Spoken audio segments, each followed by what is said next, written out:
రండి, ఆరాధనలో ప్రవేశించే మునుపు ఒక మాట జ్ఞాపకం చేసుకుంటూ వద్దాం. The book of Revelation chapter 4 verse 1. ప్రకటన గ్రంథము 4వ అధ్యాయం మొదటి వచనం. ప్రకటన గ్రంథము 4వ అధ్యాయము మొదటి వచనం. ప్రకటన గ్రంథము 4వ అధ్యాయం మొదటి వచనం.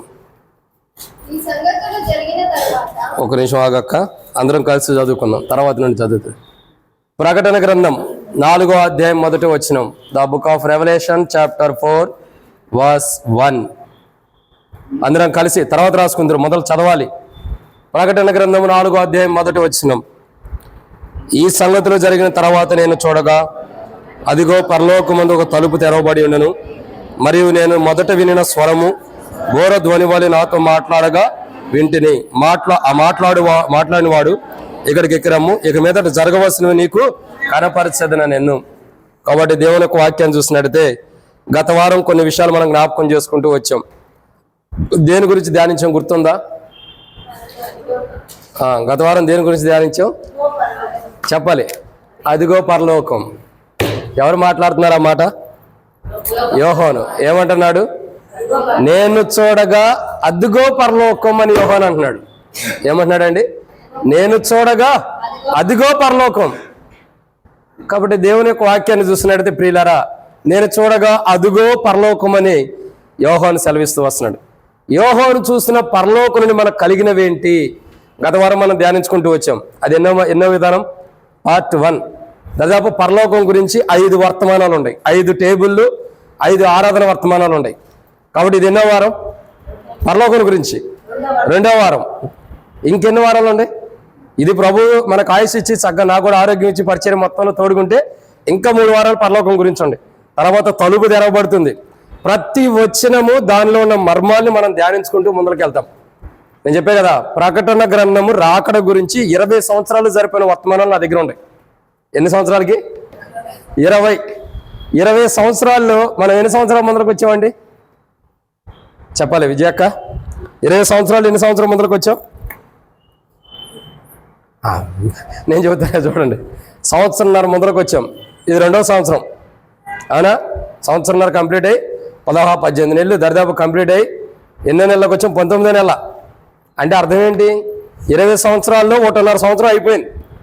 సంఘాల గురించి ధ్యానించడమే అయిపోయింది. ఇంకెన్ని ఉన్నాయి? 18.5 సంవత్సరాలు ఉన్నాయి.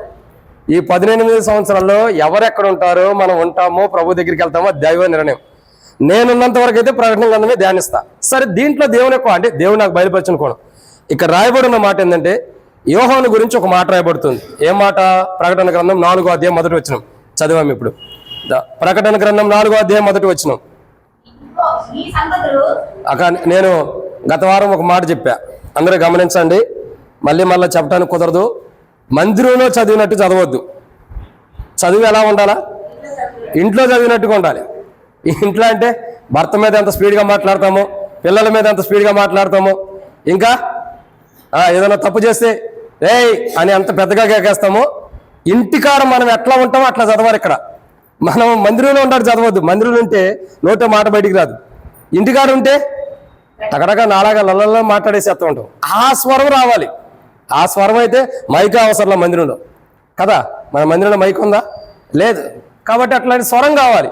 చదివేటప్పుడు ఎలా చదవాలి? ఇంటికాడ మనం ఎలా ఉంటామో, ఎలా మాట్లాడతామో అలా చదవాలి. చదువు జ్యోతక్క. ప్రకటన గ్రంథం 4వ అధ్యాయం మొదటి వచనం.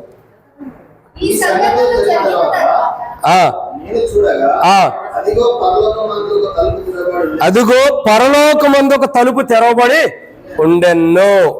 కానీ దేవుని యొక్క వాక్యం చూసినట్టే, నేను చూడగా అదిగో పరలోకమందు ఒక తలుపు తెరవబడి ఉందని దేవుని యొక్క వాక్యాన్ని మనం జ్ఞాపకం చేసుకుంటూ వస్తున్నాం.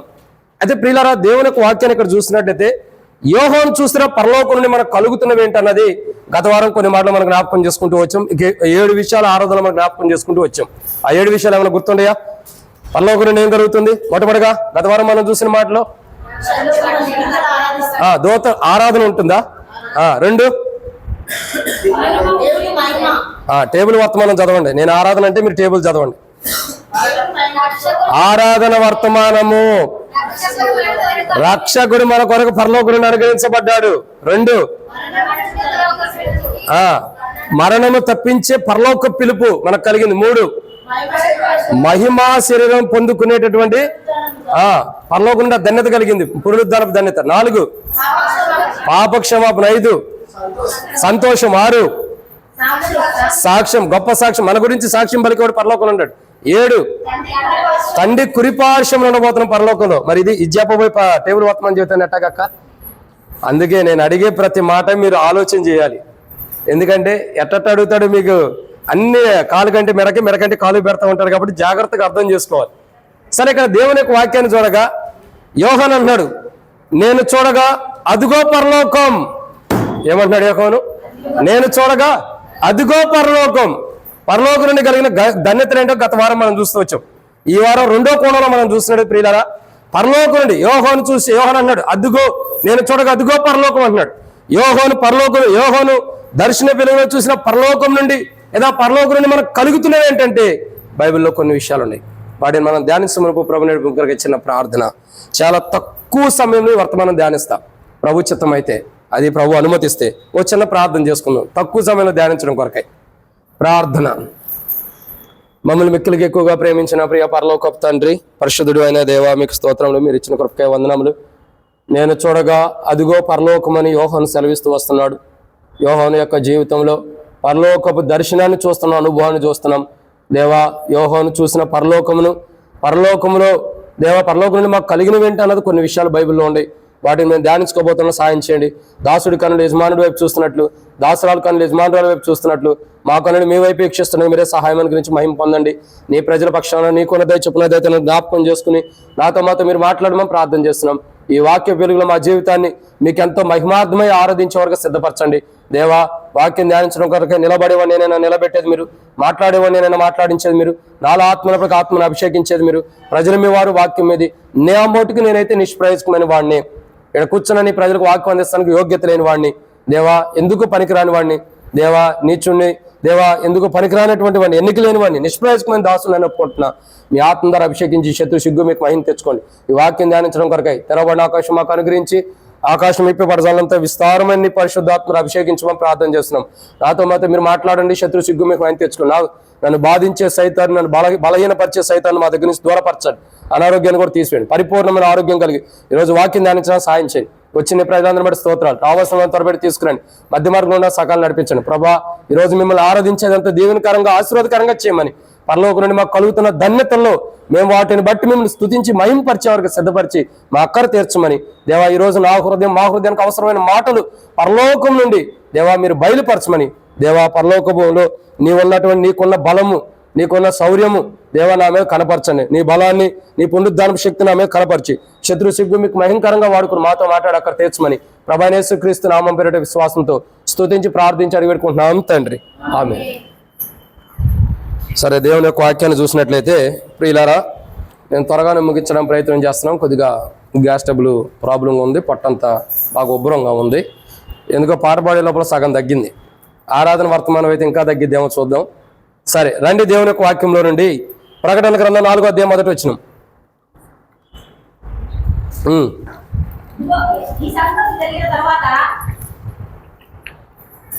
ఇంటికాడ వయసే కాక చదవండి.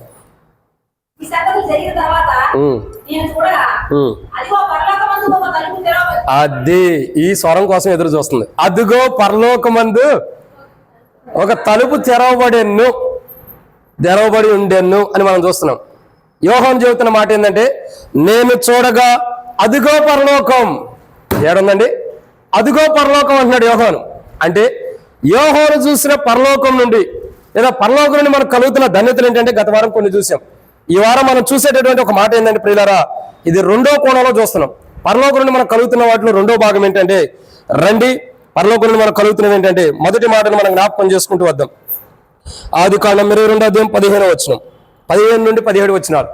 ఆదికాండం 22వ అధ్యాయం 15 నుండి 17వ వచనం వరకు కలిసి చదవండి. ఎవరైనా సరే ఒకళ్ళు స్పీడ్గా, కలిసి కాదంటే 2-3 వచనాలు పెద్దగా చదవండి.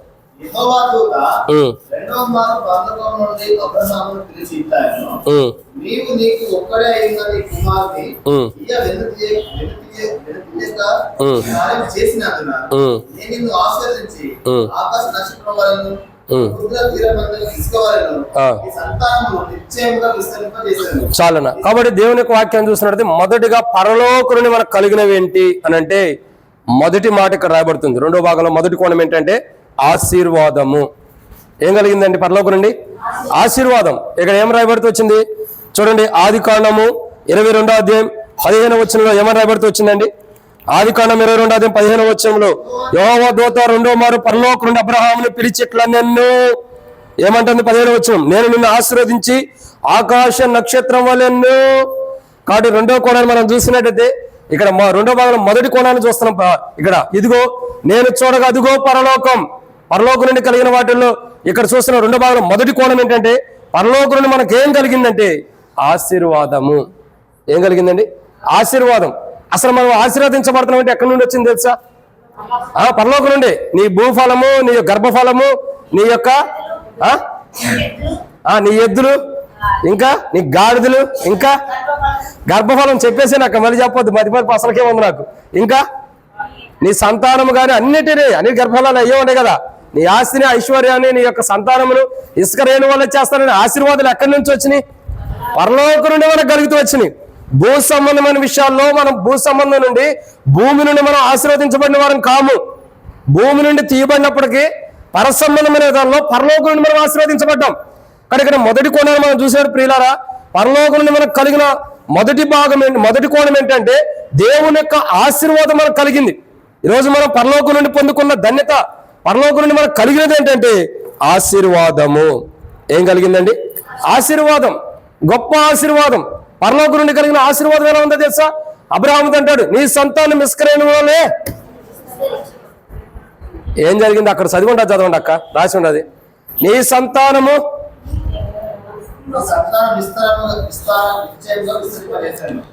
నేను నిన్ను ఆశీర్వదించి నక్షత్రముల వలెను సముద్ర తీరమందున ఇసుక వలెను నీ సంతానం నిశ్చయముగా విస్తరింప చేసేదన్నో. ఏదైతే దేవుడు వాగ్దానం చేశాడో, ఏదైతే దేవుడు ఆశీర్వదిస్తానన్నాడు, పరలోకం నుండి కలిగినటువంటి ధన్యత ఏంటంటే మొట్టమొదటిగా మనం చూస్తున్నాం దేవుని ఆశీర్వాదం మనకు వచ్చింది. ఏమొస్తుందండి? దేవుని ఆశీర్వాదం. శాలేం చూస్తున్నాడు. అన్న ఇన్ని రోజులు బలహీనంగా చెప్పాడు, ఈ రోజు గట్టిగా చెబుతున్నాడని. పడిపోలే శాలేం, పడిపోతే పట్టుకుంది దేవుని కృపను బట్టి. కాబట్టి దేవుని యొక్క వాక్యం చూడగా పరలోకం అంటే అంత ఉద్యమం, ఆశ, కోరిక. ఎప్పుడు వెళ్తామో, ఎప్పుడు గాంతునో పరలోకంలో ఎంత కోరిక ఉంది పరలోకానికి వెళ్ళాలని. కాబట్టి ప్రియులారా దేవుని యొక్క వాక్యం చూస్తున్నాడు. పాడకూడ పాడంగా పరలోకము నా దేశము, పరదేశీ నేను, ఇలా యాత్రికుడు నేను, ఎప్పుడొకప్పుడు బాగాల్సిందే. ఆ పరలోకం గురించి యోహాను అంటాడు, నేను చూడగా అదిగో పరలోకం. ఎక్కడుందండి? నేను చూడగా అదిగో పరలోకం. ఆ పరలోకం నుండి మనకు కలిగిన మొదటి ధన్యత ఏంటంటే ఆశీర్వాదము. ఈరోజు నేనైనా ఆశీర్వదించబడుతున్నామంటే కుటుంబ విషయాల్లో, బంధువుల విషయాల్లో, స్నేహితుల విషయాల్లో అయినా సరే, ఆస్తిగా కానీ, గర్భఫలాల విషయాల్లో కానీ, భౌతికం కానీ, పొలాల విషయాల్లో కానీ, లేదంటే ఆహార విషయంలో కానీ సర్వ సమృద్ధుల్లో నువ్వు ఆశీర్వదించబడుతున్నావంటే పరలోకం నుండి కలిగిన ధన్యత. ఎక్కడి నుంచి కలిగింది? పరలోకం నుండి కలిగిన ధన్యత. పరలోకం నుండి మనం ఆశీర్వాదాన్ని పొందుకుంటున్నాం. పరలోకం నుండి వచ్చిన ఆశీర్వాదం ఎలా ఉందో తెలుసా?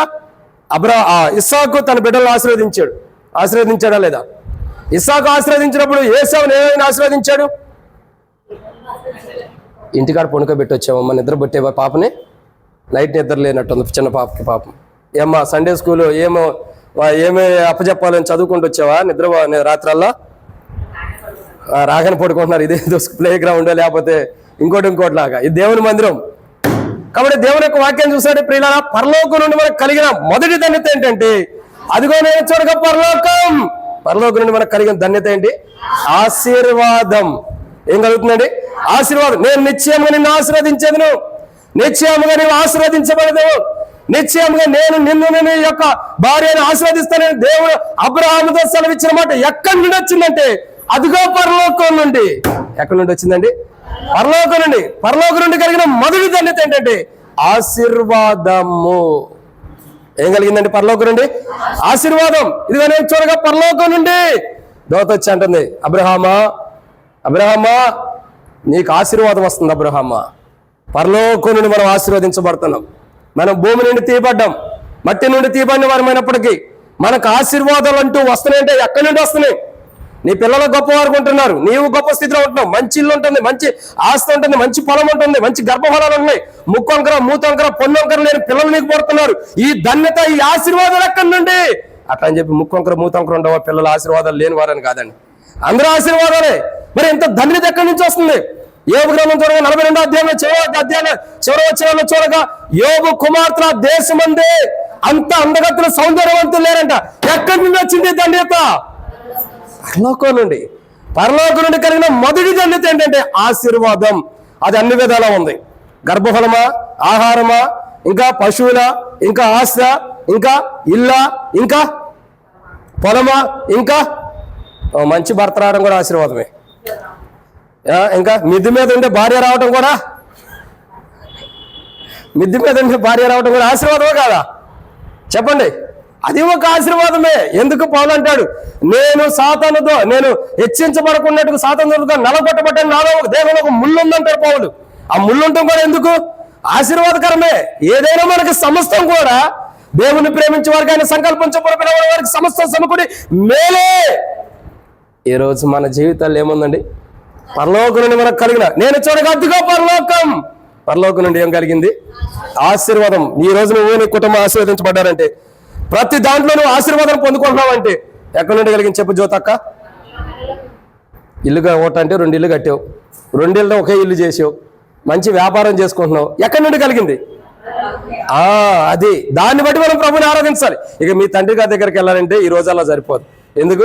7 పిల్లల్ని ఆయన పెంచాడు, కుమారుని పెంచి పెళ్ళిళ్ళు చేసి వాటిని చదివించి, ఎంత ఆశీర్వాదమో. మిమ్మల్ని చదివించాడక్క? చదివించాలి, లేకపోతే చదవరుగా బైబిల్.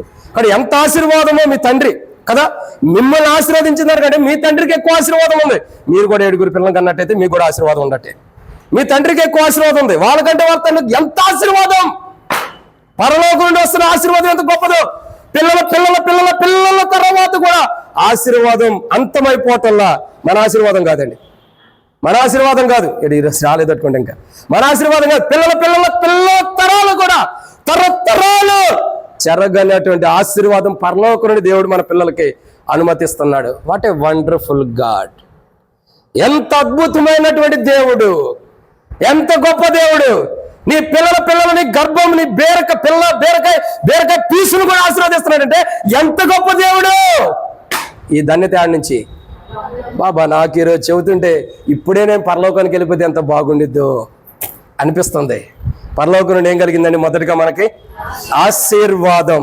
నీవు ఈరోజు ఆశీర్వదించబడ్డావంటే, నీవైనా నీ పిల్లలైనా చదువులో, ఆస్తిలో, నీ పిల్లల మంచి ప్రాధాన్యతలో, మంచి ర్యాంకు కొడుతూ మంచి పొజిషన్లోకి వచ్చి నీ పిల్లలు కానీ నీవు కానీ మంచి పొజిషన్లో ఉన్నావంటే, ఏం తక్కువ కాకుండా మరొకరికి పెట్టే స్థితిలో నువ్వు ఉన్నావంటే ఈ ఆశీర్వాదం పరలోకం నుండి వచ్చింది. దాన్ని బట్టి మనం ఏం చేయాలి? ప్రభుని ఆరాధించాలి. ఇది ఎన్నో మాట? 5వ మాట అనొద్దు, మొదటి మాటే. 2వ మాట చూద్దాం రండి. దేవుని యొక్క వాక్యం చూడగా, నేను చూడగా అదిగో పరలోకం. ఆ పరలోకం నుండి కలిగిన 2వ ధన్యత, పార్ట్ 2 ఇది. 2వ ధన్యత ఏంటి? రండి దేవుని యొక్క వాక్యం చూడగానే దానియేలు గ్రంథం 2వ అధ్యాయం 18వ వచనం. దానియేలు గ్రంథం 2వ అధ్యాయం 18వ వచనం. కాస్త చదవగలిగిన స్పీడ్గా ఉండాలి. తన స్నేహితులను బబులోనులో కలిసిన జ్ఞానులతో కూడా ఎంచుకున్నట్లు ఆ కలం యొక్క మర్మ విషయంలో పరలోకమందున్న దేవుని వలన కటాక్షం పొందిన వారు. చాలు అక్క, మన సేవకురాలు కనపడుతుంది. కానీ ఇక్కడ దేవుని యొక్క వాక్యాన్ని చూసినట్టయితే బైబిల్లో రాయబడిన 2వ మాట యోహాను ఏమంటున్నాడు? ప్రకటన గ్రంథం 4వ అధ్యాయం 1వ వచనంలో, నేను చూడగా అదుగో పరలోకము. యోహాను చూస్తున్న పరలోక దర్శనాన్ని చూస్తున్నాడు. పరలోకం నుండి మనకు కలిగిన ధన్యత ఏంటి? మొదటిగా ఆశీర్వాదం. పరలోకం నుండి మనకు కలిగినది ఏంటంటే మొదటిగా ఆశీర్వాదం. రెండోదిగా పరలోకం నుండి మనకు కలిగింది ఏంటంటే దేవుని కటాక్షము. ఏం కలిగిందండి? మీకు అందరికి ఎన్నిసార్లు ఏ సందర్భాల్లో ఉంటుందో కానీ నాకైతే జీవితం మొత్తం నేను చచ్చిపోయేంత వరకు నాకు దేవుని కటాక్షం ఉంటుంది. మీకు అందరికి ఎప్పటి వరకు ఉంటుందో తెలియదు కానీ దేవుని కటాక్షం నాకైతే నేను చచ్చిపోయేంత వరకు ఉంటుంది దేవుని కటాక్షం. అవునా కదా? ఏ కటాక్షం? నా భార్య పేరు కటాక్షమే కదా. నేను చచ్చిపోయేంత వరకు కూడా దేవుని కటాక్షం ఉంటుంది. నేను అప్పుడప్పుడు అనుకుంటా, ఏదైనా దేవుని కటాక్షం అవసరమైనప్పుడు ఏదో సందర్భంలో కటాక్షమో అని నాకేస్తూ ఉంటా. ఎందుకంటే ఆ కటాక్షం నాకు వచ్చింది ఏమో దేవుని కటాక్షం. ఏమొచ్చింది? దేవుని కటాక్షం ఏది? కాబట్టి ప్రియులారా, దేవుని యొక్క వాక్యం చూడగా 2వ మాట, నేను చూడగా అదిగో పరలోకం. ఆ పరలోకం నుండి కలుగుతున్న 2వ ధన్యత ఏంటంటే దేవుని కటాక్షము అంటే అర్థం ఏంటండి? కటాక్షం అంటే కనికరం, ఇంకా దేవుని దయ, దేవుని కరుణ, దేవుని వాత్సల్యత పరలోకం నుండి మనకు కలుగుతూ వచ్చింది. దేవుని దయ, దేవుని కటాక్షం మన మీద ఉంటుందరా. రావాల్సిన ఉగ్రత నుండి మనం తప్పించబడ్డాం. మన ప్రభువైన యేసుక్రీస్తు ప్రభువు కల్వరిశిలో తన ప్రాణం పెట్టి చనిపోయి తిరిగి లేచడం ద్వారా, ఆ మరణ భూస్థాపన పునరుద్ధానం ద్వారా మన మీద పరలోకం నుండి దేవుడు కటాక్షం చూపించడం ద్వారా రావాల్సిన భయంకరమైన ఉగ్రత నుండి మనం ఏం చేయబడ్డామండి? తప్పించబడ్డాం. అందుకే రాబడుతూ వచ్చింది, మరణంలో నుండి మీరు జీవంలోనికి దాటి ఉంటారా? ఇంకా అక్కడే ఉంటారా? మరణంలో దాటిన వాళ్ళు ఆరాధన చేస్తారు, మరణంలో ఉండేవాళ్ళు ఆరాధన చేయరు. కానీ మరణంలో నుండి జీవంలోకి దాటి ఉన్నాము. కానీ ప్రియులారా, రెండో కోణం ఏంటంటే దేవుని చూడక అదిగో పరలోకం. పరలోకం నుండి మనకు కలిగిన రెండో ధన్యత ఏంటంటే దేవుని కటాక్షం. ఆ కటాక్షం ద్వారా, దేవుని కటాక్షం మన మీద ఉంటుంది ద్వారా ఏం జరుగుతూ వచ్చిందండి? దేవుని కటాక్షం మన మీద ఉంటుంది ద్వారా దేవుని ఉగ్రత నుండి మనం తప్పించబడుతున్నాం. భయంకరమైన ఉగ్రత, దేవుని మహా ఉగ్రత నుండి, భయంకరమైన సర్వోన్నతుడైన దేవుడు, ఆది సంబుద్ధుడైన దేవుడు, మహాకాశం పట్టుదల గొప్ప దేవుడు, అనంతకరమైనటువంటి దూతల చేత, ప్రధానమైన దూతల చేత ఆరాధించబడుతుంది, మహాదూతల చేత గణపరచబడుతున్నటువంటి దేవుని యొక్క మహా ఉగ్రత నుండి మనం ఏం చేయబడుతున్నాం? అందుకే దేవునికి ఉన్న పేరులో ఒక పేరేంటి చెప్పండి?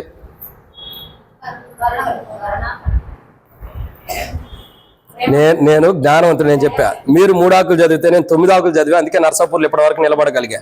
నేను చెప్పేది ఏంటంటే చెప్పిన మాట నేను చెప్పను, కొత్తది అడుగుతా. నేను చెప్పింది నేను ఎట్లా అడుగుతాను? నేను తెలివి తక్కువ ఉన్నా, మతిమరిపోయినా, అందుకే నేను అడగను. కొత్త కోణాన్ని అడుగుతాను నేను. కాబట్టి ఏమని అడుగుతున్నా నేను? దేవునికి ఉన్న మరొక పేరు ఉంది. ఏంటి? నేను చెప్పేసేమంటారా? మా మామయ్య కదక్క. ఎవరు? కాబట్టి దేవునికి ఉన్న ఒక పేరు ఏంటంటే ఆయన దహించు అగ్ని. ఏం పేరు? దహించు అగ్ని. అందుకే రాబడుతూ వచ్చింది ఆయన వెలుగై ఉన్నాడని రాబడుతూ వచ్చింది. ఆయన గురించి మరొక మనకి 4 రాబడుతూ వచ్చింది, నీతి సూర్యుడు అని రాబడుతూ వచ్చింది.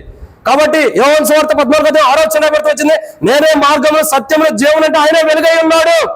కాబట్టి ఈ రోజు మనం గమనించాల్సింది ఏంటంటే దేవుడు భయంకరమైన ఉగ్రత ఈ భూమి మీద పంపించాల్సిన సందర్భంలో మన ప్రభువైన యేసుక్రీస్తు ప్రభువు ఈ లోకానికి వచ్చి కల్వరిశిలోని ప్రాణం పెట్టి చనిపోవడం ద్వారా ఆ భయంకరమైన ఉగ్రత నుండి మనం తప్పించబడుతున్నాం. దీనికి కారణం ఏంటి చెప్పాలమ్మా? దీనికి కారణం ఏంటి? దేవుని యొక్క కటాక్షం. దేవుని కటాక్షం మన మీద ఉంటుంది ద్వారా, దేవుని కటాక్షం మన మీద దేవుడు చూపించడం ద్వారా నేను చూడక అదిగో పరలోకం. ఆ పరలోకం నుండి మొదటిగా ఆశీర్వాదం వచ్చింది. నేను చూడక అదిగో పరలోకం. ఆ పరలోకం నుండి ఏమొచ్చింది? రెండోదిగా దేవుని కటాక్షం మన మీదకి వచ్చింది.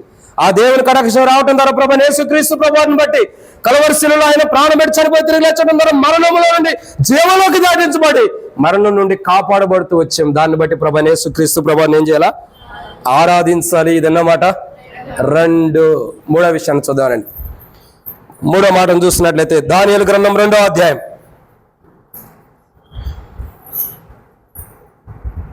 దానియేలు గ్రంథం 2వ అధ్యాయం మనం చూసినట్టు పరలోకం నుండి మనకు కలుగుతున్న ధన్యత ఏంటి అని అంటే 2వ అధ్యాయము మనం చూడగా 19వ వచనం.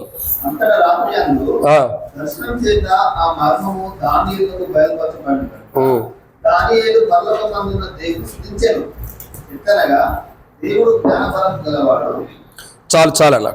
కాబట్టి పరలోకం నుండి కలుగుతున్న మూడో ధన్యత ఒకటి, నేను చూడగా అదిగో పరలోకం అని యోహాను అంటున్నాడు. పరలోకం నుండి మనకు కలిగిన ధన్యత ఏంటి? ఒకటి ఆశీర్వాదం, 2 మన ఆశీర్వాదం కాదండి, ఇప్పుడు వచ్చాడులే.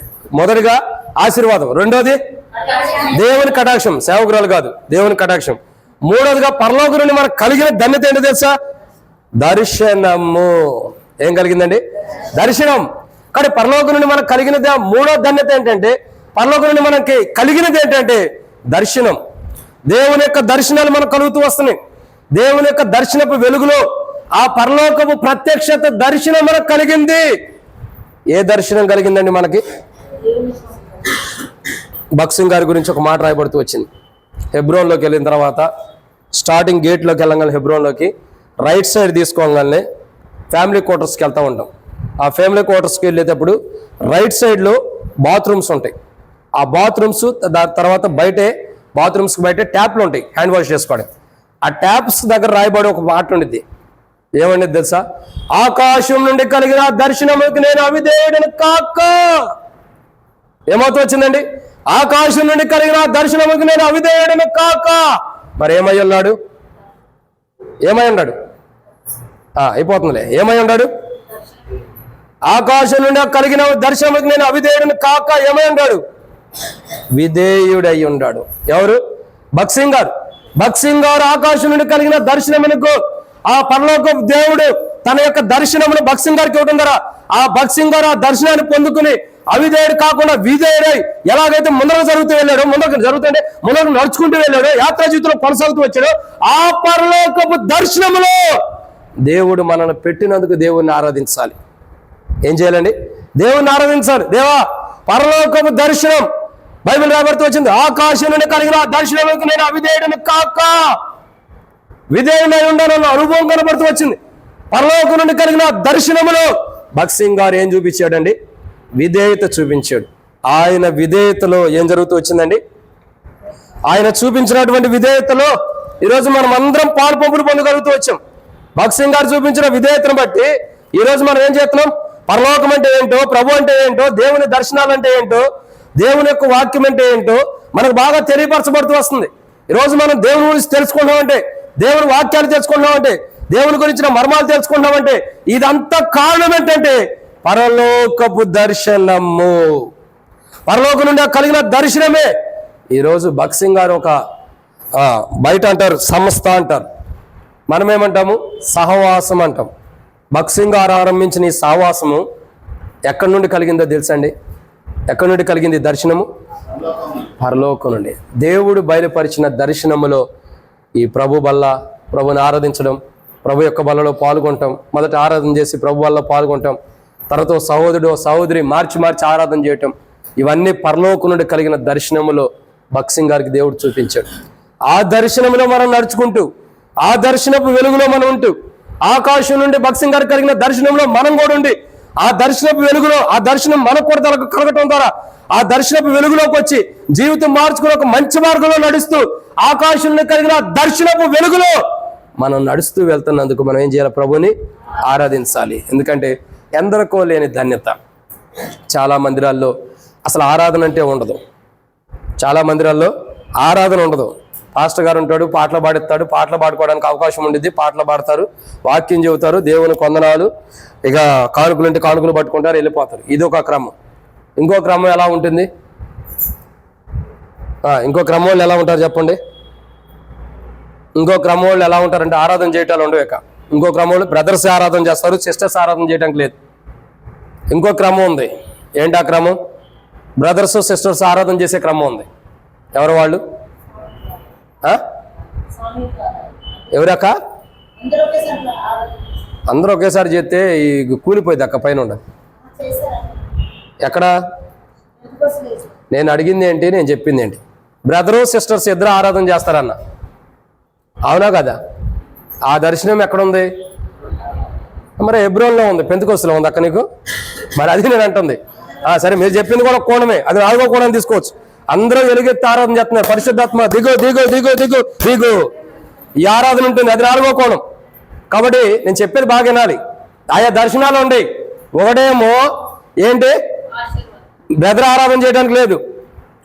ఒకటేమో క్షమించండి, బ్రదర్స్ కాదు, ఎవరు ఆరాధన చేయడానికి లేదు, వాక్య వెలుగులోనే.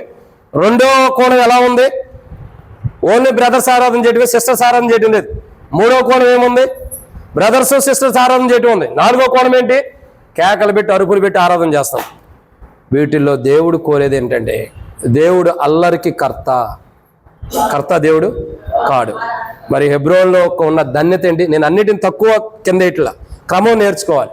హెబ్రోన్కి ఇచ్చిన పరలోకపు దర్శనం ఎలాంటిదంటే ఒక క్రమంలో, ఒక విధానంలో. ఎంత క్రమం అంటే, మనం ఆరాధన చేద్దామని నోరు ఎత్తంగానే ఇంకోళ్ళు ఆరాధన ఎత్తారనుకో, గబక్కన ఆగిపోతాం మనం. ఎంత గొప్ప ఆరాధన, ఎంత గొప్ప ఆరాధన మనం నేర్చుకుంటున్నాం చూడండి. మనం ఆరాధన చేయడానికి గొంతెత్తంగానే మరొకరు ఆరాధన చేయడానికి గొంతెత్తారనగానే మనమే తగ్గించుకుంటాం. అంటే ఎంత గొప్ప ఆరాధన. కొంతమంది ఆరాధన చేస్తారు, మన దాంట్లో కూడా ఉంటారు. పక్కన బ్రదర్ ఆరాధన చేయగానే ఆమెను అనరు, మళ్ళీ ఎమ్మటే ఎత్తుకుంటారు. మరి ఆమెను ఎప్పుడంట? ఎల్లుండి అంటావా, రేపు పొద్దున అంటావా? చాలా మంది ఆరాధన ఇట్టా చేస్తారు. ఇది చాలా దరిద్రం. ఒక బ్రదర్ ఆరాధన చేసిన తర్వాత సిస్టర్ ఆరాధన చేసిన తర్వాత నేను బ్రదర్స్ ఆమెన్ అంటే వింటున్నా, కానీ సిస్టర్స్ ఆమెన్ అంటే వింటున్నా సరిగ్గా. ఇప్పుడు ఈ బ్రదర్ ఆరాధన చేస్తాడు, ప్రభా నువ్వు నాకు ఎట్టిచ్చావు అట్లా ఇచ్చే పరలోకం నుండి దర్శనం ఇచ్చావు నీకు వందనాలు ప్రభా ఆరాధన చేశాడు. మనం ఎమ్మటేం చేయాలా? యేసు ప్రభు నాన్న ఆరాధిస్తున్న తండ్రి అంటే ఆమెన్ అనాలి. మనం ఏం చేస్తాం? ప్రేమ కలిగిన తండ్రి, ఈయన ఆమెన్ అనక మునిపే ప్రేమ కలిగిన తండ్రి స్టార్ట్ చేస్తాం. నేను చేయొద్దు అంటలా, నీకు దొరకదేమో అని నువ్వు అనుకోవద్దు. అవసరమైతే నీ కొరకు ప్రత్యేకంగా సమయం ఇస్తాం. కానీ ఒక బ్రదర్ అయినా సిస్టర్ అయినా వారు చేసినప్పుడు మనం ఏం చెప్పాలా? ఆమెన్ చెప్పాలా. ఆ తర్వాతే మనం స్టార్ట్ చేయాలి.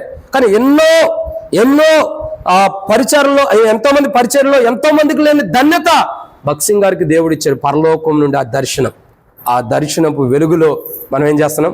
చక్కటి అనుభవం వెళ్తున్నాం. ఒక బ్రదర్ ఒక సిస్టర్ దేవుని ఆరాధించడం, క్రమంగా సరి చేసుకుని బలలో పాల్గొంటాం. ఎంత ధన్యత!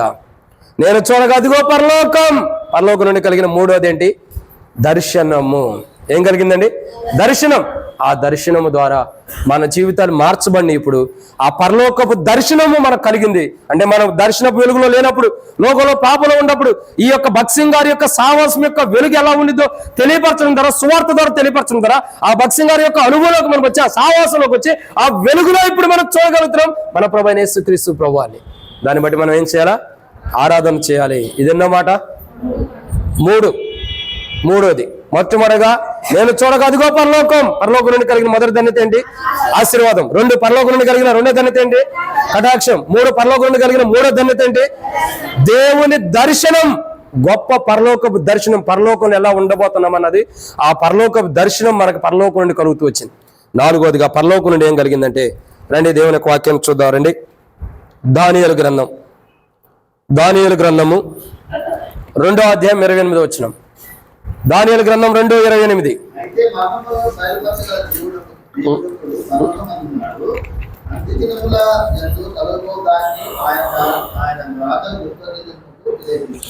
అయితే అంత్య దినములలో ఏమని రాబడితే వచ్చిందండి?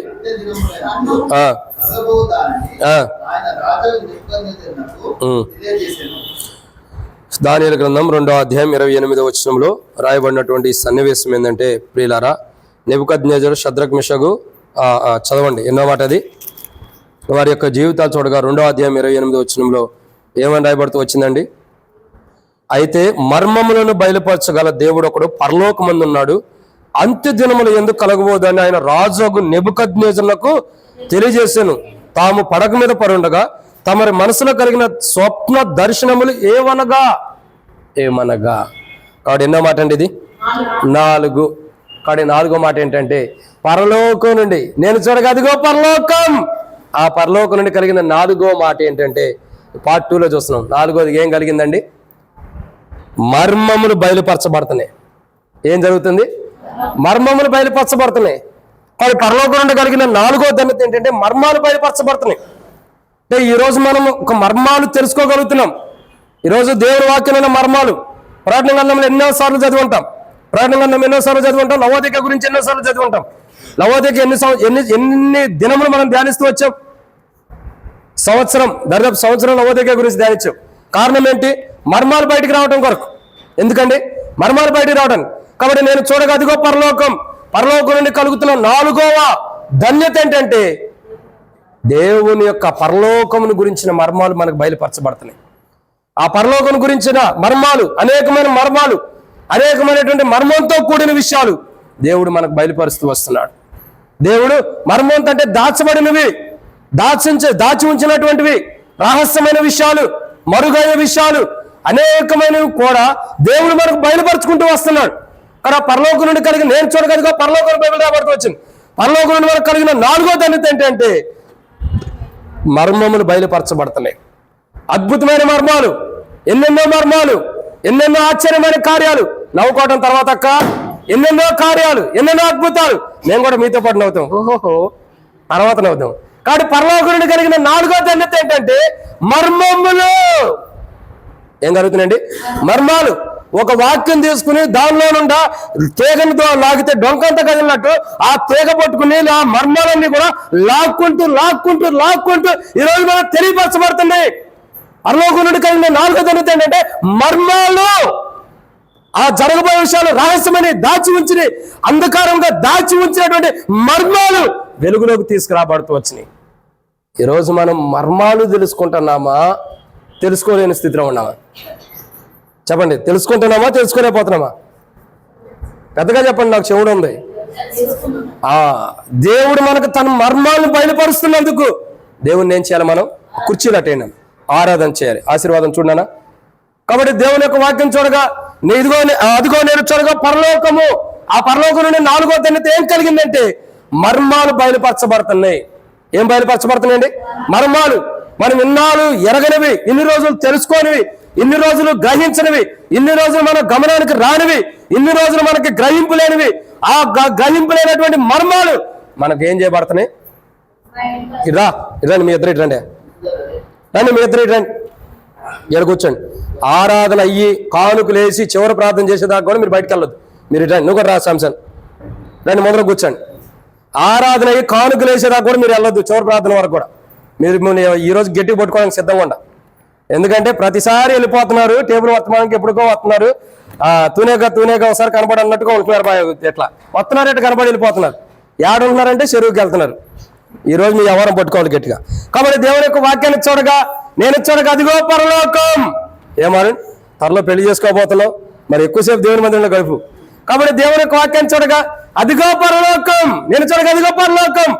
ఆ పరలోకము నుండి మనకు కలిగినవి ఏంటి? మొదటిగా ఆశీర్వాదం, 2 దేవుని కటాక్షం, 3 దేవుని యొక్క దర్శనం, పరలోక దర్శనం, 4 పరలోకం నుండి కలిగింది ఏంటి?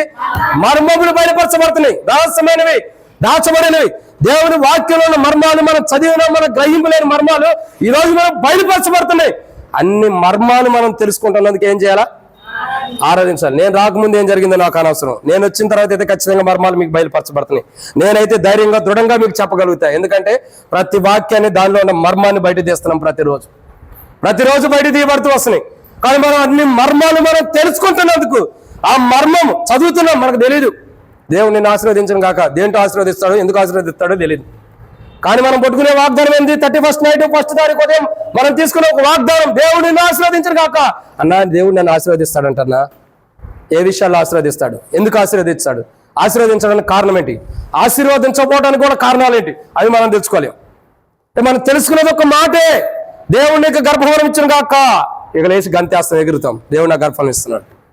అది ఎందుకు ఇస్తున్నాడు? దేనికి ఇవ్వబోతున్నాడు? ఇవ్వడానికి గల కారణాలు ఏంటి అంటే మర్మాలు మనకు తెలియదు. ఇంట్రడక్షన్ మాత్రం, ఇంట్రడక్షన్ కూడా కాదు, ఆ ఉండదాన్ని మనం చూసి సంతోషిస్తాం, దేవుడు నాకు ఇది ఇచ్చాడని. కానీ ఈ రోజు నేటి దినముల్లో దేవుడు మనకు అనేకమైన మర్మాలు బయలుపరుస్తున్నందుకు మనం ఏం చేయాలి? దేవుణ్ణి ఆరాధించాలి. ప్రభా, ఎన్నెన్ని మర్మాలు, 1 కాదు 2 కాదు, ఎన్నో మర్మాలు మా జీవితాల్లో, మరుగైన మర్మములు వెలుగులోకి తీసుకొచ్చి ప్రతిరోజు మాకు బయలుపరుస్తున్నందుకు నీకు వందనాలు ప్రభుని. ప్రభుని ఏం చేయాలా? ఆరాధించాలి. కొరావు కుమారుల గురించి ఎన్ని మర్మాలు, ఎన్నిసార్లు చదివి ఉంటారు ఆ కీర్తనలు. మీరు ఎన్నిసార్లు చదవాలా? 31st నైట్ జయరాజ్ అన్నలో సొంతూరుకి వెళ్ళినప్పుడు మొత్తం కొరావు కుమారుల గురించి ధ్యానించాం. నైట్ భాగంలో, డే అండ్ నైట్ అవే వర్తమానాలు. రామారావు గృహంలో కూడా అదే, సీనాన గృహంలో కూడా గృహ కూడి పెడితే కూడా అదే. ఇంకెన్నో ఉండే ఎవరి గురించి? కొరావు కుమారు గురించి. ఎన్ని మర్మాలు! ఒక కుమారుని గురించి ఎట్లా తీస్తే బైబిల్ మొత్తం చదువుతూ వస్తే ఎన్నెన్ని మర్మాలు. ఒక్క లవోదిక సంఘమే సంవత్సరం ధ్యానిస్తూ వచ్చాం. ఎన్ని మర్మములు, ఎన్ని మర్మాలు, ఇన్ని మర్మములు దేవుడు మనకు బయలుపరుస్తున్నందుకు తన దాసుల ద్వారా దేవుడిని ఏం చేయాలా? ఇది బయలుపరిచే ఈ వాక్యాన్ని ధ్యానించే దాసుడు గొప్పడు కాదు, నిలబడే దాసుడు గొప్పడు కాదు, ప్రకటించే దాసుడు గొప్పడు కాదు, పరలోకుని మర్మాలు బయలుపరుస్తున్న దేవుడు గొప్పడు. అదే దానియేలు అంటాడు, అయ్యా మర్మం చెప్పగలుగుతున్నా నేను జ్ఞానవంతుడు కాదు, కానీ పరలోకపు దేవుడు, జ్ఞానం కలిగిన దేవుడు, మర్మాలు బయలుపరిచే దేవుడు పరలోకమంది ఉన్నాడు. ఆయన గొప్పోడు, నేనైతే గొప్పను కాదు అంటాడు. ఇప్పుడు నేను గొప్పోడునా కాదా? మీరు చెప్పండి. ఇప్పుడు చెప్పండి. ప్రభు యేసు ప్రభు ఒక మాట అడిగాడు, బాప్తిస్మము పరలోకం నుండి కలిగిందా, యోహాను మనుషుల దగ్గర నుంచి కలిగి భూమి నుండి కలిగిందా అని ప్రభు యేసు ప్రభు అడుగుతూ వచ్చారు. అక్కడ ఉన్నవాళ్ళు, ఈయన పరలోకం అంటే భూమి మీద అంటాడు, భూమి అంటే పరలోకం అంటాడు, కాలికి వేస్తే మెరకైతే కాలికి ఎత్తాడు, కాబట్టి అసలు ఏం మాట్లాడుకో మౌనంగా ఉంటే మంచిది అనుకుంటారు. మీరు కూడా అట్టాగా ఉంటారు. ఇప్పుడు మర్మాలు బయలుపరిచేవాడు గొప్పడా, మర్మాలు తెలియపరిచేవాడు గొప్పడా? బయలుపరిచే దేవుడే గొప్పడు. ఈ సేవకుడు అనేవాడు నిష్ప్రయోజకమైన వాడే, ఎన్నికలైన వాడే. సేవకుల్లో ఏం లేదు, నిలబెట్టేదైనా, మాట్లాడేదైనా, ప్రకటించేదైనా, బయలుపరిచేదైనా సమస్తాన్ని కూడా మన కళ్ళకి కట్టినట్టుగా తేటగా మన హృదయానికి అవసరమైన మాటలు బయలుపరిచేది ఆయన. ఇప్పుడు ఎవరు గొప్పోడు? మర్మాలను బయలుపరిచే దేవుడు గొప్పోడు, సేవకుడు గొప్పోడు కాదండి ఎప్పుడు కూడా. ఎవరు గొప్పోడు? ఎవరు గొప్పడు అంటే మర్మాలను బయలుపరిచే పరలోకమందున్న దేవుడు గొప్పవాడు. కాబట్టి ప్రియులారా, ఎన్నో మాట ఇది. నాలుగోదిగా పరలోకం నుండి మనకు కలుగుతున్నది ఏంటి? మర్మములు బయలుపరచబడుతున్నాయి. ఇదిగో నేను చూడగా పరలోకం నుండి మనకు కలుగుతున్న నాలుగో ధన్యత ఏంటంటే మర్మాలు, అనేకమైన రహస్యాలు మనకు బయలుపరచబడుతున్నాయి. ఇక ఐదో మాట ఏంటంటే రండి, దానియేలు గ్రంథం 2వ అధ్యాయం 28వ వచనం. దానియేలు గ్రంథం 2వ అధ్యాయం 28వ వచనం. దానియేలు గ్రంథం 2వ అధ్యాయం 28వ వచనం.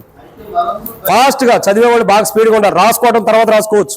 దానియేలు గ్రంథం 2వ అధ్యాయం 28వ వచనం. అయితే మర్మములు బయలుపరచు దేవుడు కూడా పరలోకమందు ఉన్నాడు.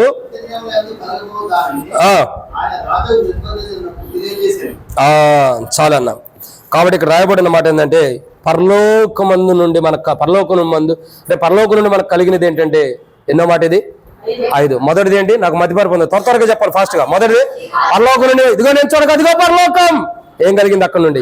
1 ఆశీర్వాదం, 2 దేవుని కటాక్షం, 3 దర్శనం, 4 మర్మాలు తెలియపరచబడుతున్నాయి. 5వదిగా చూస్తున్నట్లయితే అయ్యేం లేవక్క, నేను చెప్పేది కరెక్టే, వాడు చెప్పేది కరెక్టే, మీరు ఎంతో రాంగ్. 1 పరలోకం నుండి ఏం కలిగింది? ఆశీర్వాదం. 2 పరలోకం నుండి కటాక్షం, 3 దర్శనం, 4 మర్మాలు బయలుపరచబడుతున్నాయి. ఇంకెందుకు అంటారు? 5వదిగా చూడగా పరలోకం నుండి ఏం కలిగిందండి? 5వదిగా పరలోకం నుండి ఏం కలిగిందంటే భవిష్యత్తులో జరగబోయే మనకు తెలియపరచబడుతున్నాయి. వ్యాఖ్యానంలో రాయబడుతూ వచ్చింది. బైబిల్ వ్యాఖ్యానంలో ఏమైనా రాయబడుతూ వచ్చినాయి అంటే భవిష్యత్తులో జరగబోయే మనకు తెలియపరచబడుతున్నాయి అంట. ఏం జరుగుతున్నాయండి భవిష్యత్తులో? అంటే రాబోతున్న దినాల్లో భవిష్యత్తులో ఏం జరగబోతుందో అవి మనకు బయలుపరచబడుతున్నాయి. ఇది పరలోకం నుండి కలిగిన ధన్యత. పరలోకం నుండి మనకు కలిగినది ఏంటండి? భవిష్యత్తులో ఏం జరగబోతుందో మనకు తెలియపరచబడుతున్నాయి. పరలోకం నుండి మనకు కలిగింది ఏంటంటే 5వ ధన్యత, భవిష్యత్తులో ఏం జరగబోతున్నాయి తెలియపరచబడుతున్నాయి. భవిష్యత్తులో ఏం జరగబోతున్నాయి అనేది ఎవరు తెలియపరచబడుతున్నారు? ఒకసారి బైబిల్ కరెక్ట్గా చదివితే ఆదియు అంతమున అయినవాడు, ఆరంభమును ముగింపున అయినవాడు, ఇదిగో అల్ఫయు ఓమేగా అయినవాడు, ఇంకా మొదటి వాడును కడపడి వాడును అంటున్నాడు. భవిష్యత్తుని అదే భవిష్యత్తుని ఎరిగిన దేవుడు భవిష్యత్తు గురించి మనం తెలియపరుస్తున్నాడు. ఏ దేవుడు అండి? పరలోకం నుండి ఏ దేవుడు మనం తెలియపరుస్తున్నాడు అంటే భవిష్యత్తుని ఎరిగిన దేవుడు. భవిష్యత్తు ఎలా ఉండబోతుందో, మన భవిష్యత్తులో మనం ఎలా ఉండబోతున్నామో, రాబోతున్న సమయాల్లో మనం ఎలా జీవించబోతున్నామో, మన భవిష్యత్తుని ఎరిగిన దేవుడు మన భవిష్యత్తుని ఎరిగి ఏం చేస్తున్నాడు? ఆ భవిష్యత్తులో మనకేం జరగబోతుందో తెలియపరుస్తున్నాడు దేవుడు. చూడండి ఎంత గొప్పవాడో దేవుడు. మన భవిష్యత్తుని ఎరిగిన దేవుడిని మనం ఏం చేయాలా? ఆరాధించాలి. భవిష్యత్తులో మనకేం జరగబోతున్నాయి, భవిష్యత్తులో మనకేం జరగబోతున్నాయి, కొద్ది కాలానికి మనకేం జరగబోతున్నాయి, కొన్ని దినములకు మనకేం జరగబోతుందో మనకు తెలియపరిచిన దేవుడు పరలోకమున ఉన్నాడు. ఆ పరలోకం నుండి మనకు జరగబోతున్నాయి. చాలామంది అంటారు ఒక మనిషి తాను చనిపోయే ముంగట ఎన్ని నిమిషాల ముందులో తెలిసిద్దండి తాను చనిపోతున్నాడని. ఒక వ్యక్తి చనిపోయే ముంగట ఎన్ని నిమిషాల ముంగట తెలిసిద్దో చెప్పండి. నేను చచ్చిపోతున్నానన్న ఫిక్స్ అయిపోతాడు. ఇక నాకు మరణం వచ్చిందని ఎన్ని నిమిషాల ముందర తెలిసిద్దో చెప్పండి. మేమేమైనా మరణం పొందామా బ్రదర్ దాన్ని తెలియటానికని మీరు అనొచ్చు. మేము మరణం పొంది ఉంటే దాని గురించి తెలియపరచవచ్చు అనొచ్చు అంటారా? తెలియదు కదా. ఒక వ్యక్తి మరణం వస్తున్నది అన్న విషయము ఒక వ్యక్తికి 2 నిమిషాల ముందర తెలియపరచబడిద్దంట. ఎన్ని నిమిషాలు? 2 నిమిషాలు. నాకు ఎవరి ద్వారా తెలిసింది. ఒక వ్యక్తికి మరణం వస్తుందంటే 2 నిమిషాల ముందరే తెలిసిపోయిద్దంట. ఆయనకి నేను చచ్చిపోతున్నాను అని నిర్ణయం అయిపోతాడంట. నిర్ణయించుకుంటాడు. ఎప్పుడు?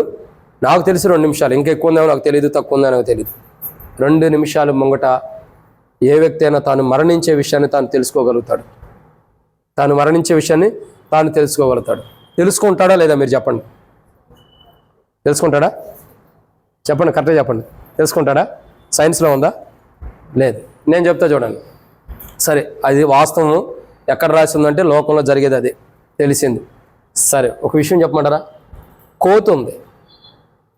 కోతి తాను చనిపోయే ముంగట ఏం చేసేది చెప్పండి. మీకు మన నర్సాపూర్లో కోతులు చాలా ఉంటాయి కదా. కోతి చనిపోబోయే ముంగట ఏం చేసిద్ది? తెలీదా? నరసాపూర్లో కోతులు పెంచుకుంటున్న మీకే కోతుల గురించి తెలియకపోతే ఎట్టగక్కలారు చెప్పండి. ఎన్ని కోతులు మనం పెంచుతున్నా రోజు ఏదో ఒక ఆహారం వేసో ఏదో ఒకటి వేసో, ఏం పెంచకపోయినా అయ్యో మన ఇంట్లోకి వచ్చి తీసుకెళ్ళిపోతాం అంటే ఎంత పోషిస్తాం. మరి కోతుల గురించి తెలియకపోవడం ఏంది? ఒక కోతి మన పిల్లలు ఎవరే కోతిలాగా చేస్తున్నాం అంటావు, ఆ కోతులు కాదండి, మన కళ్ళకు కనబడే కోతులు.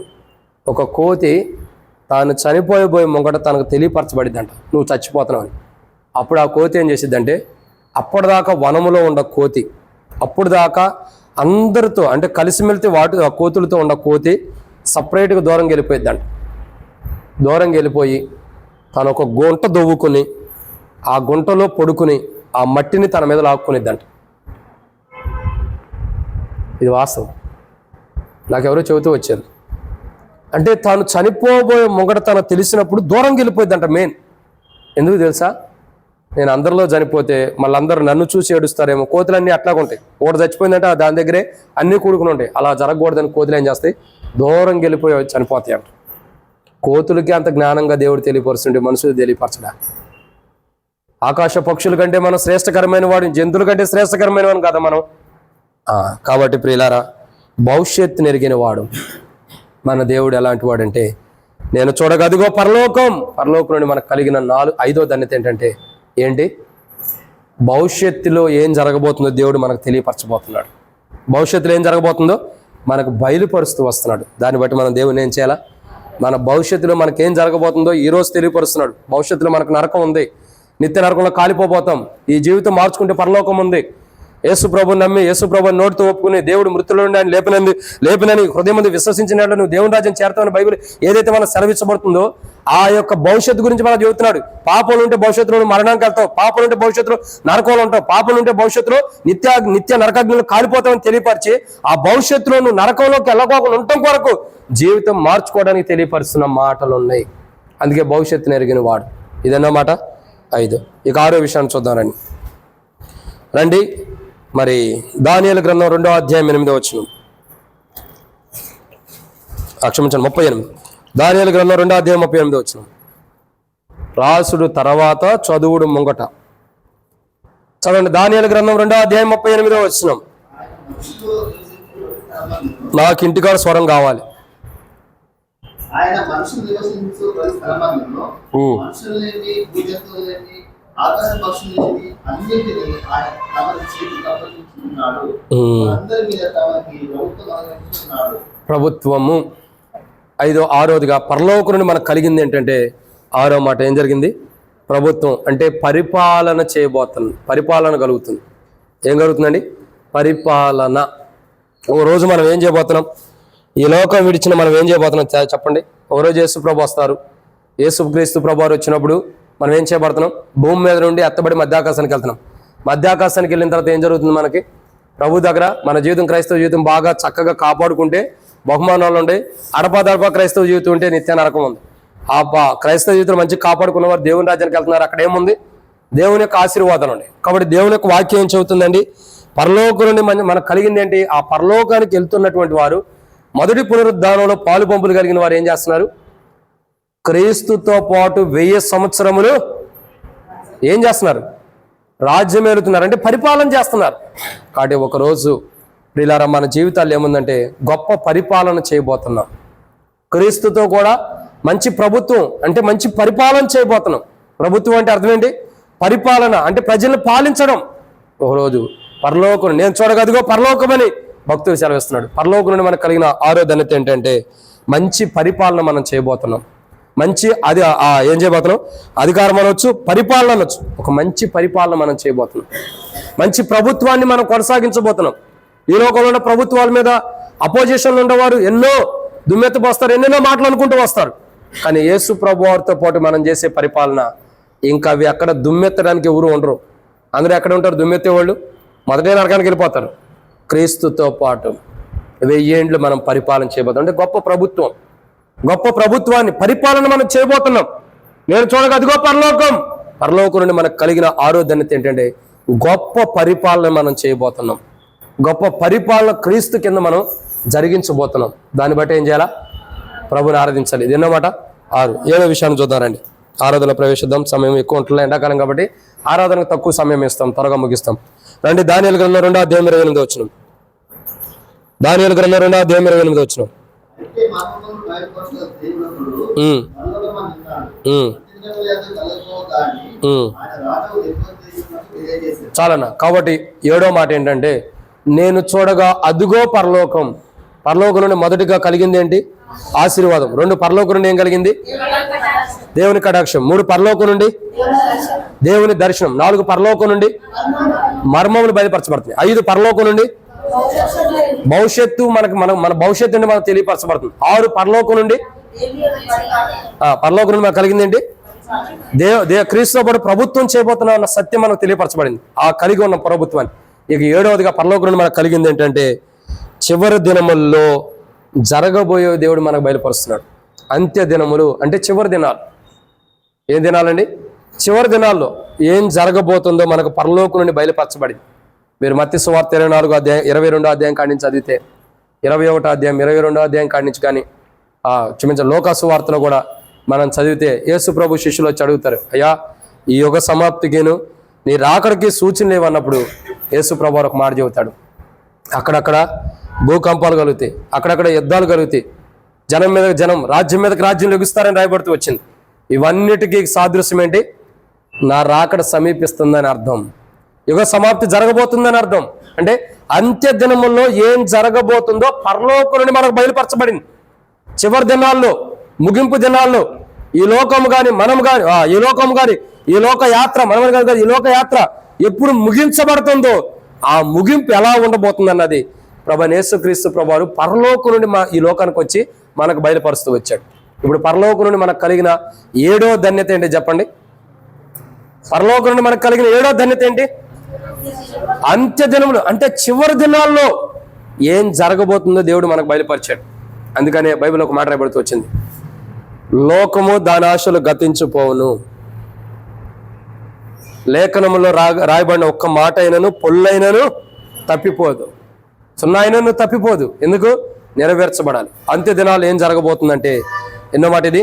7వది. అంత్య దినములు ఏం జరగబోతుందంటే, చివరి దినాల్లో ఏం జరగబోతున్నాయో భయంకరమైన పరిస్థితులు జరగబోతున్నాయి, అవి మనకు మొదటే తెలియపరుస్తున్నాడు. కాబట్టి ఇవన్నీ జరగవలసినది, అయినను మీరు ధైర్యం తెచ్చుకునేది, నేను లోకమును జయించున్నాను అని ప్రభు మాట్లాడుతున్నాడు. అంటే జనం మీదకి జనం లేకటం, గొడవలు జరగటం, కొట్లాట్లు జరగటం. ఇంకొక కొత్త సెన్సేషనల్ న్యూస్ ఏంటో తెలుసా? ఆదివారం సెలవు ఎత్తేస్తున్నారు. ఏమెత్తేస్తున్నారు? ఆదివారం పబ్లిక్ హాలిడే ఏం చేస్తున్నారు? ఎత్తేస్తున్నారు. ఇది బ్రిటిష్ వాళ్ళు పెట్టిన ఆదివారంగా, వాళ్ళు చర్చికి వెళ్తాను పెట్టిన రోజు అని చెప్పని ఆదివారం దినమును ఎత్తేస్తున్నారు, హాలిడే తీసేస్తున్నారు. శుక్రవారమో మళ్ళీ గురువారమో ఎప్పుడో ఒకప్పుడు పెడతారు. అయినా మనం ఆరాధించుకోవడానికి ఆదివారం తరుణం ఉండిద్దా దొరకదా? దొరకదా? ఆదివారం రోజు ఆరాధన చేసుకోవడానికి, ఆదివారం ఆరాధన చేసుకోవడం తరుణం దొరకాలంటే మనం ఏం చేయాలి? పెద్దగా చెప్పండి,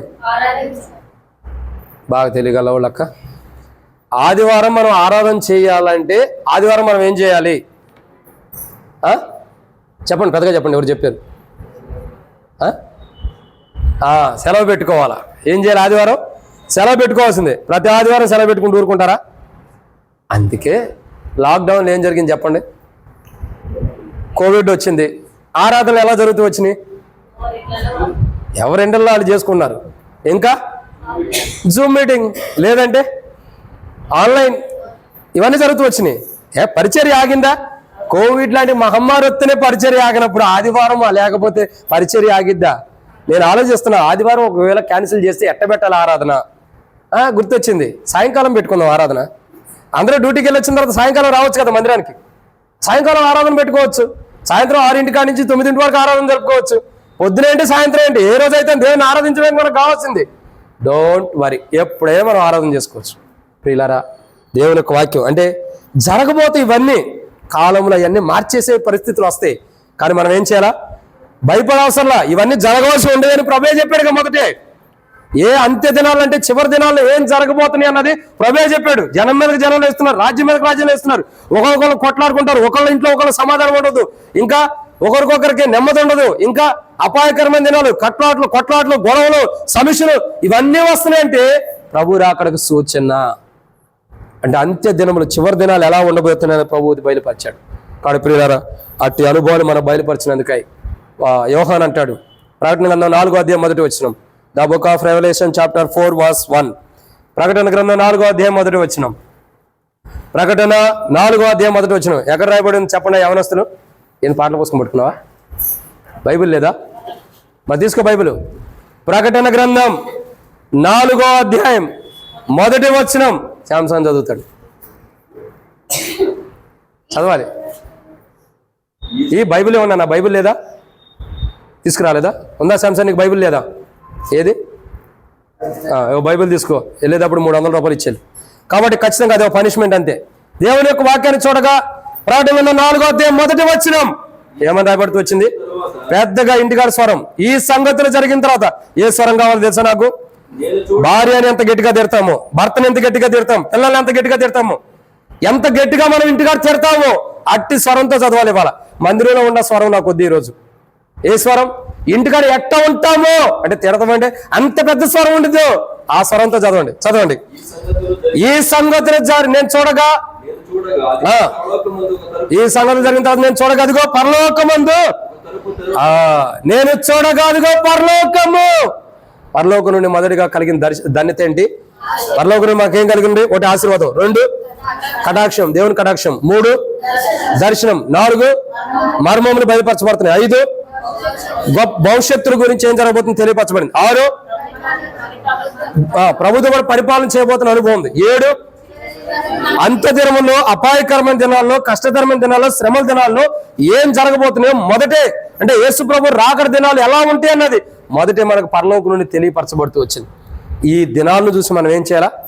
భయపడకూడదు. ఏం చేయాలా? దేవుణ్ణి మహిమపరుస్తూ విశ్వాస క్రైస్తవ జీవితంలో ముందరకెళ్ళాలి. అట్టి జీవితాన్ని మనం కలిగి ఉండటం కొరకై 7 అంతల అనుభవాన్ని మనం పొందుకుంటాం. నేను చూడగదిగో పరలోకం, ఆ పరలోకం నుండి మనం పొందుకున్న 7 అంతల 7 అంతల అనుభవాన్ని బట్టి మనం ఏం చేయాలి? ప్రభుని ఆరాధించాలి. అటు ఆరాధన మనం చేయనట్లు ప్రభు మనకి సాయం చేయను గాక. అందరం మనం నిలవబడి ఒక పాట పాడుకుందాం, అటు తర్వాత ఆరాధనలోకి ప్రవేశిద్దాం.